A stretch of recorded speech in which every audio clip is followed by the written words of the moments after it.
Durga YouTube ചാനലിലേക്ക് എല്ലാവർക്കും സ്വാഗതം. നമ്മൾ കഴിഞ്ഞ വീഡിയോയിൽ കുജൻ്റെ ഏതൊക്കെ രോഗാവസ്ഥകളാണ് കൊടുക്കുന്നത് എന്നുള്ളത് സൂചന തന്നു. അത് ഏതൊക്കെ ഗ്രഹനിലയിൽ എങ്ങനെയാണ് സാധ്യത വരുന്നത്, ആ ചാരവശാലുള്ളത്.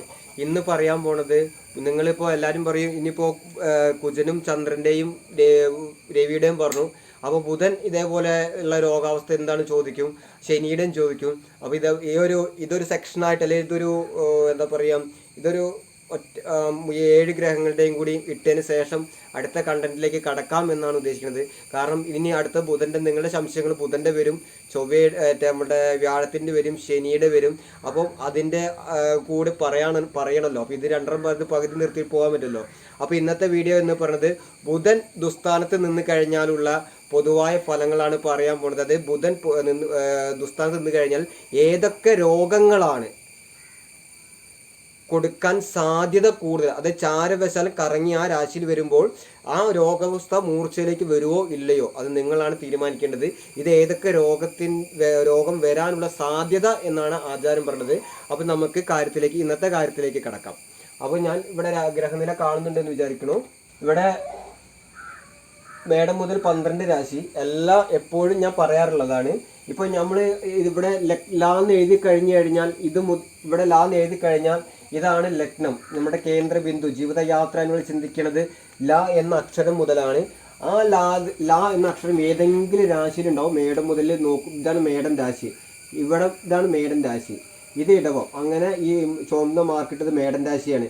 അത് കറങ്ങി മേടം, ചിങ്ങം, മേടം, ഇടവം, മിഥുനം, കർക്കിടകം, ചിങ്ങം, കന്നി, തുലാം, വൃശ്ചികം, ധനു, മകരം, കുംഭം, മീനം. 12 രാശികൾ. ലഗ്നം മുതൽ 12 ഭാവങ്ങൾ. നിങ്ങളുടെ ഗ്രഹനിലയിൽ എവിടെയെങ്കിലും ലഗ്നം ഉണ്ടാകും. അതിൻ്റെ 6ാം ഭാവത്തിൽ എന്ന് പറയും, ഇതാണ് 6ാം ഭാവം. ഇവിടെ ബുധൻ നിൽക്കുക. 12ാം ഭാവം, അതായത് 6, 12 എന്ന ഭാവം. ഈ ബുധന് നമ്മുടെ ഒരു ഗ്രഹങ്ങളിൽ രാജകുടുംബമായിട്ട് കാണുമ്പോൾ വ്യാഴത്തിനെക്കാട്ടും എല്ലാം തികഞ്ഞ ഗ്രഹം എന്ന് ചോദിച്ചു കഴിഞ്ഞാൽ ഒറ്റ ഉത്തരയേ ഉള്ളൂ, അത് ബുധനാണ്. എല്ലാം തികഞ്ഞ ഒരാളെന്ന് പറയുന്നത്. വ്യാഴത്തിന് പോലും അത്ര ഇതില്ല, രവിക്കോ ചന്ദ്രന് പോലും ഇല്ല. എല്ലാം തികഞ്ഞ. കാരണം പാപന്റെ കൂടെ കൂടുമ്പോൾ പാവനാവുകയും ശുഭന്റെ കൂടെ ശുഭനാവുകയും എന്നുള്ളതാണ് സൂചന. അതുമാത്രമല്ല, ഈ 6, 12 ഭാവങ്ങൾ മാത്രമേ ഈ പറയണ ഈ ബുധന് ദോഷമുള്ളൂ എന്നുള്ളതും കൂടിയാണ്. 6, 12 ഭാവം മാത്രമേ ജാതകത്തിൽ ബുധന് ദുസ്ഥാനമായിട്ടുള്ളൂ എന്നുള്ള. ബാക്കി എല്ലാ രാശികളും ബുധൻ നിൽക്കുമ്പോൾ വലിയ ദോഷം പറയുന്നില്ല. അപ്പം എല്ലാം തികഞ്ഞ ഗ്രഹമാണ്. അതാണ് ഏതവന്റെ കൂടെയും കൂടും. നല്ലവന്റെ കൂടെ കൂടുമ്പോൾ നല്ലത് ചെയ്യും. നമ്മുടെ മോശം ആളുടെ കൂടെ പോകുമ്പോൾ അതുപോലെ ചെയ്യും. ആരുടെ കൂടെയാണോ കൂടുന്നത് അവനോട് കൂടി അതിലേക്ക് ഇടപഴകി അങ്ങനെ പോകുന്ന ഒരാളാണ്. അതാണ് എല്ലാം തികഞ്ഞ്. വ്യാഴത്തിന് പോലും അങ്ങനെ ഇല്ല. അത് ഞാൻ അടുത്ത വീഡിയോയിൽ പറയാം, വ്യാഴത്തിൻ്റെ ഏതൊക്കെ ദുസ്ഥാനങ്ങളാണെന്ന് പറയാം. ഇതാണ് പറയുന്നത്, ബുധൻ എല്ലാം തികഞ്ഞത് കൊണ്ട് ബുധൻ ആകെ 6, 12 നിങ്ങളുടെ ജാതകത്തിൽ എവിടെയെങ്കിലും ലഗ്നം ഉണ്ടാകും. ആ ലഗ്നത്തിൻ്റെ ഈ പറഞ്ഞ 6ഉം 12ഉം ബുധൻ ഒഴിച്ചു കഴിഞ്ഞാൽ ബാക്കി എല്ലാ രാശിയിലും നല്ല ശുഭമായിട്ട് തന്നെയാണ് പറയുന്നത്. വിദ്യാകാരകനാണ്, ബുദ്ധിയുടെ കാരകനാണ്. അതേപോലെ തന്നെ നമ്മളുടെ നല്ല ഒരു എന്താ പറയുക, പക്ഷി ഗ്രഹമാണ്, വിദേശ സൂചന തരുന്ന ഒരാളാണ്. അങ്ങനെ ഒട്ടനവധി, അതായത് നമ്മുടെ മിഥുനത്തിൻ്റെയും കന്നിയുടെയും അധിപനാണ് ഈ ബുധൻ. 4 കോണിൻ്റെ അധിപൻ, അതായത് ധനുവിൻ്റെയും മീനത്തിൻ്റെയും മിഥുനത്തിൻ്റെയും കന്നിയുടെയും 4 കോണിൻ്റെ അധിപൻ 2 ശുഭഗ്രഹങ്ങളാണ്.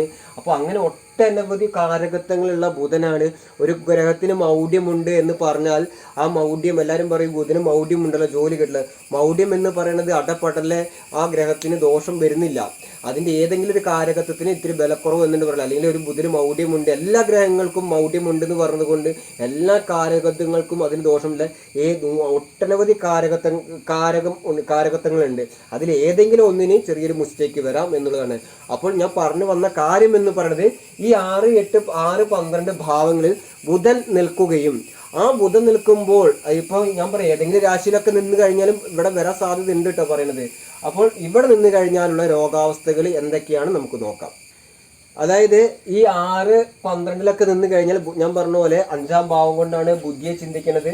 5-ാം ഭാവം കൊണ്ട് ബുദ്ധിയെ ചിന്തിക്കുന്ന സമയത്ത് 5-ാം ഭാവത്തിൽ ആ ഒരു കൊണ്ടാണ് ഈ ബുധന് പറയുമ്പോൾ ബുധൻ ദുസ്ഥാനൊക്കെ നിന്ന് കഴിഞ്ഞാലും അവിടെ ശനിബന്ധമൊക്കെ വന്നു കഴിഞ്ഞാലും പറയുന്നത് ചിത്തഭ്രമം ഉണ്ടായിരിക്കും എന്നാണ് പറയുന്നത്. ഞാൻ പറഞ്ഞ പോലെ എല്ലാവർക്കും അങ്ങനെ ഉണ്ടാവണമെന്നില്ല, ഇതൊരു സാധ്യതയാണ്. കാരണം ചിത്തഭ്രമം അത് ഞാൻ ഒരുപാട് പ്രാവശ്യം ചില ആൾക്കാരുടെ ഗ്രഹനില സ്കാൻ ചെയ്യുമ്പോൾ നമുക്ക് അങ്ങനെ ഒരുപാട് പേരുടെ വന്നിട്ടുണ്ട്. ഒരു ചിത്തഭ്രമം എന്ന് വെച്ചാൽ മാനസികമായിട്ട് ഒരു പക്വതയില്ലാതെ സംസാരിക്കുന്ന ഒരു സ്വഭാവം, പിന്നെ അതേപോലെ തന്നെ ഒരു സൈക്കാട്രിസ്റ്റിൻ്റെ പരമായിട്ടുള്ളത്, അങ്ങനെ ചില വ്യക്തികളുണ്ടല്ലോ ഒരു പക്വത ഇല്ലാണ്ട് ഒരു നമ്മൾ പൊതുവെ ഒരു ആൾക്കാർ പറയില്ലേ എന്തെങ്കിലും ചെറിയൊരു ബുദ്ധിക്കുറവുണ്ടോ ഇല്ലയോ അങ്ങനെയൊക്കെ പറയാറില്ല. അതേപോലെ ഒരു ബുദ്ധിമുട്ട് വരാൻ സാധ്യത അത് ഞാൻ ഒരുപാട് ഗ്രഹനില സ്കാൻ ചെയ്ത് കഴിഞ്ഞപ്പോൾ അങ്ങനെ തോന്നിയിട്ടുണ്ട്. അതേപോലെ തന്നെ ചീത്ത വാക്കുകൾ സംസാരിക്കുന്നവർ ഈ 6, 8, 12 നിൽക്കുമ്പോൾ ബുധനല്ല കാര്യം, ഇത് ബുധനെ കൊണ്ട് ഉണ്ടാകുന്ന രോഗാവസ്ഥകളാണ് പറയുന്നത്. ചിത്തഭ്രമം ഉണ്ടാകാം, ചീത്ത വാക്കുകൾ പറയും. അതേപോലെ തന്നെ കണ്ണിന് ദീനം, ഇവിടെ കുജനും കണ്ണിന് ദീനം പറയുന്നുണ്ട്, കണ്ണിന് രോഗമുണ്ടാവാം എന്നാണ് പറയുന്നത്. അതേപോലെ തന്നെ കുഷ്ഠരോഗം അവിടെയും കണ്ണിന് ദീനം ഉണ്ടാകാം. അതേപോലെ തന്നെ കണ്ഠരോഗം ഉണ്ടാകാം എന്നാണ് പറഞ്ഞത്. അതേപോലെ തന്നെ നാസരോഗം, വാദപിത്ത വാദസംബന്ധമായിട്ടുള്ള ഒരുപാട് മറ്റേ വാദരോഗങ്ങളുണ്ട്, ആമവാദം, അങ്ങനെ ഒട്ടനവധി വാദങ്ങളുണ്ട്. ഈ 6, 8 ഭാവങ്ങളിലൊക്കെ ബുധൻ വരുമ്പോൾ ഈ രോഗാവസ്ഥ കൊടുക്കാം എന്നുള്ള ഒരു ഇതിൻ്റെ ഒക്കെ കാരകൻ ഈ രോഗാവസ്ഥൻ്റെ ഈ വാദത്തിൻ്റെ ഈ പിത്തത്തിൻ്റെ ഒക്കെ കാരകൻ ഈ ബുധനും ഉണ്ട് കുജനെ പോലെ. അതേപോലെ അതാണ് വാദപിത്ത കഫങ്ങൾ അത് ഉണ്ടാകാൻ സാധ്യത കൂടുതലാണ് എന്ന് പറയുന്നത്. അതേപോലെ തന്നെ ബുധൻ 12 നിൽക്കുമ്പോൾ നമ്മൾ ബുദ്ധിയുടെ ചിന്തിക്കുന്ന ബുധനാണ്. നമ്മൾ പേടി സ്വപ്നം, ദുസ്വപ്നങ്ങൾ കാണാം. കുട്ടികൾക്കാണെങ്കിൽ രാത്രി പേടിക്കുന്ന സ്വഭാവം, അല്ലെങ്കിൽ ദുസ്വപ്നത്തിലൂടെ വന്ന് പേടിപ്പനി ഉണ്ടാകാം. വേണ്ടാത്തൊക്കെ സ്വപ്നങ്ങളൊക്കെ കണ്ടിട്ട് രാത്രി പേടിച്ചെണിക്കുന്ന സ്വഭാവം ഉണ്ടല്ലോ, അതൊക്കെ ഉണ്ടാവാൻ സാധ്യത കൂടുതലാണ് എന്നാണ് പറയുന്നത്. അതേപോലെ തന്നെ വിഷഭയം ഉണ്ടാകാൻ സാധ്യത കൂടുതലാണ്. വിഷഭയം എന്ന് പറയുന്നത് നമ്മുടെ ഈ ഇഴജന്തുക്കളുടെ ആകാം, അല്ലെങ്കിൽ നമ്മുടെ ഇപ്പോൾ നമ്മുടെ വേണ്ടാത്ത മുള്ളുകളൊക്കെ ഉണ്ട്, ചില മുള്ളുകൾ, അല്ലെങ്കിൽ ചില ചെടികൾ, അല്ലെങ്കിൽ വിഷം, മറ്റേ നമ്മുടെ ഇഴജന്തുക്കൾ സംബന്ധമായിട്ട് അങ്ങനെയൊക്കെ വിഷത്തീണ്ടൽ ഉണ്ടാകാൻ സാധ്യത കൂടുതൽ പറയുന്നുണ്ട്. പിന്നെ പറയുന്നുണ്ട് പ്രശ്നത്തിലാണെങ്കിൽ, ഈ പ്രശ്നത്തിൽ എന്ന് പറയുന്നത് 6, 12 പ്രശ്നത്തിൽ പറയുമ്പോൾ 6, 12 ലഗ്നത്തിൻ്റെ 7, 8 6 ഇവിടെ പ്രശ്നത്തിലാണ് പറഞ്ഞത്. ഈ പ്രശ്നത്തിൽ 8-ാം ഭാവത്തിൽ ബുധനൊക്കെ വരുമ്പോൾ സമയത്ത് പറയുന്നുണ്ട് കൈവശം ഉണ്ടാകാൻ സാധ്യത ഉണ്ടാകാം. പ്രശ്നത്തിലാണ്, ജാതകത്തിലല്ല. ഈ ഒരു കാരണവശാലും ജാതകത്തിൽ നിങ്ങൾ കൈവശം ഉണ്ടെന്ന് നിങ്ങൾ 6, 7 എനിക്ക് 6, 12 ഉണ്ടെങ്കിൽ കൈവശം ഉണ്ടാകും നിങ്ങൾ ഒരിക്കലും കമൻ്റ് അടിയിൽ വന്ന് പറയണ്ട. ഇത് പ്രശ്നത്തിൽ, കബഡി പ്രശ്നത്തിൽ നിങ്ങളൊരു പ്രശ്നമായിട്ട് ജ്യോതിഷം എടുത്ത് വരുമ്പോൾ ഈ ബുധൻ അവിടെ പ്രശ്നം എന്തെങ്കിലും ഒരു ദുസ്ഥാനത്തിലാണ് നിൽക്കുന്നത് എന്നുണ്ടെങ്കിൽ അവിടെ പറയാം നമുക്ക് കൈവശ സാധ്യത ഉണ്ട് എന്ന് പറയണത്. അത് ഗുളിയനും സർപ്പനും കേതുവിനും പ്രശ്നത്തിലെടുത്ത് അതും കൂടി മിക്സ് ചെയ്തിട്ടാണ് പറയണത്. അപ്പോൾ കൈവശ സാധ്യത ഉണ്ടാവും എന്ന് പറഞ്ഞത്. അതേപോലെ തന്നെ സർപ്പങ്ങളിൽ നിന്ന്, അതായത് സർപ്പാദികളിൽ നിന്നോ എന്താ പറയുക രോഗം, സർപ്പങ്ങളിൽ നിന്ന് ഉപദ്രവങ്ങൾ നമ്മൾ പറയും. ഞാൻ പറയും ദുസ്വപ്നം, സർപ്പത്തിന് ദുസ്വപ്നം കാണുക, സർപ്പത്തിൽ നിന്നുള്ള ഉപദ്രവങ്ങളൊക്കെ ഉണ്ടാകാൻ സാധ്യതയുണ്ട് എന്നാണ് പറഞ്ഞത്. അതേപോലെ തന്നെ ത്വക്ക് രോഗ സംബന്ധമായിട്ടുള്ള രോഗം ബുധനെ കൊണ്ട് പറയുന്നുണ്ട്. അതേപോലെ തന്നെ പാണ്ട് സംബന്ധം, ചില ആൾക്കാരെ ശരീരം ഉണ്ടല്ലോ പാണ്ട് പിടിച്ച പാണ്ഡുവ്യാധി, വെളുപ്പും കറുപ്പും കൂടി മിക്സ് ചെയ്തിട്ടൊരു പാണ്ട് പോലത്തില്ലേ, അതും അതൊരു രോഗാവസ്ഥയെ ശരിക്കും പറയണത്. അത് മറ്റേ ചില ആൾക്കാർക്ക് അത് പൊട്ടി ചുവന്ന കുരു പോലെ ഉണ്ടാകും. അത് പാണ്ഡുരോഗം, അതും ബുധനെ കൊണ്ടാണ് ചിന്തിക്കുന്നത്. അതേപോലെ പാണ്ഡുവ്യാധി എന്നാണ് പറയുന്നത്. അതേപോലെ തന്നെ ദുസ്വപ്നങ്ങൾ കാണുക, അതേപോലെ തന്നെ ചൊറി, നമുക്ക് ഈ കൊച്ചുങ്ങൾക്കും അല്ലെങ്കിൽ മുതിർന്നവർക്കൊക്കെ ചൊറി സാധ്യത കൂടുതലുണ്ടാകാം. അതിന് വീഴ്ച പറയാൻ കാരണം എന്ന് പറയുന്നത് ഈ ബുധൻ എന്ന് പറയുന്നത് രാജകുടുംബമായിട്ട് കാണുമ്പോൾ രാജകുമാരനാണ്. ആ ബുധന്റെ കാരകത്വം എന്ന് പറയുന്നത് വേറെ ഒന്നുമില്ല, കളിസ്ഥലം, ഈ വീട്, തിന്നുക, കഴിക്കുക, വീഴ്ച ഉണ്ടാക്കുക, അല്ല അങ്ങനെയുള്ളൊരു സ്വഭാവമാണ്. കാരണം വേറെ ഉത്തരവാദിത്വം, രാജകുമാരനാണ്, മന്ത്രിയാണ്. അപ്പോൾ വേറെ ഉത്തരവാദിത്വമൊന്നുമില്ല, കളിസ്ഥലമായിട്ടുള്ള ബന്ധം. അപ്പോൾ വീഴ്ചകൾ കൂടുതൽ സംഭവിക്കാൻ സാധ്യതയുണ്ട് പറഞ്ഞ മക്കളായാലും ഒക്കെ.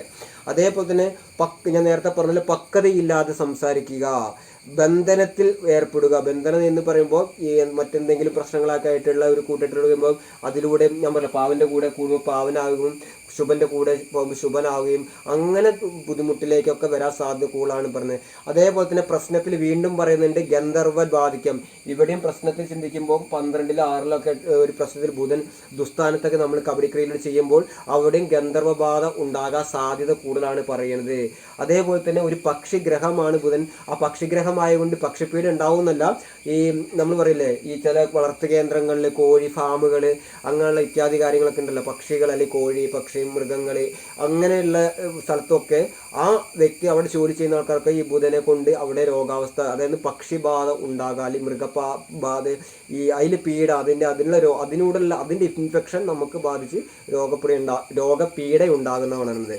അതേപോലെ തന്നെയാണ് ബുധൻ ശനിയായിട്ട് ബന്ധപ്പെടുമ്പോൾ മായാപ്പടു എന്നാണ് പറയുന്നത്. ഈ ബുധനും ശനിയൊക്കെ ബന്ധപ്പെടുമ്പോൾ ഒരു എന്താ പറയുക, ഒരു പെട്ടെന്നുള്ള ഒരു തീരുമാനവും സ്വന്തം സ്വകാര്യത്തിന് പ്രയത്നിക്കാത്തൊരവസ്ഥ, എങ്ങനെ തുടങ്ങണം, ഏത് തുടങ്ങണം, ഒരു ചിത്തഭ്രമം, സ്വയബുദ്ധി കുറവായിരിക്കാം എന്നാണ് പറയുന്നത്. പിന്നെ അന്യരുടേത്, അങ്ങനെയുള്ള പല പല ഒരുപാട് കാര്യങ്ങളുണ്ട്. ഇവിടെ ചെറിയ രീതിയിലുള്ള വിവരണം മാത്രമാണല്ലോ. അപ്പോൾ ഇത്രയുമാണ് ബുധനെ കൊണ്ടുള്ള രോഗാവസ്ഥ സാധ്യത പറയുന്നത്. അപ്പോൾ അടുത്ത വീഡിയോ എന്ന് പറയുന്നത് ശുഭഗ്രഹമായ വ്യാഴത്തിൻ്റെ, ഇത് ബുധനും ശുഭഗ്രഹമാണ്. നമ്മുടെ നിയന്ത്രണത്തിൻ്റെ കാരകനാണ് വ്യാഴം, ധനത്തിൻ്റെ കാരകനാണ്. ആ വ്യാഴം ദുസ്ഥാനത്ത് നിന്ന് കഴിഞ്ഞാലുള്ള നമ്മുടെ ഏതൊക്കെ രോഗാവസ്ഥകളാണ് ചിന്തിക്കണമെന്ന് അടുത്ത വീഡിയോയിൽ പറയണം. അതുവരെ അടുത്ത വീഡിയോസ് വരുന്നവരെ എല്ലാവർക്കും നന്ദി, നമസ്കാരം.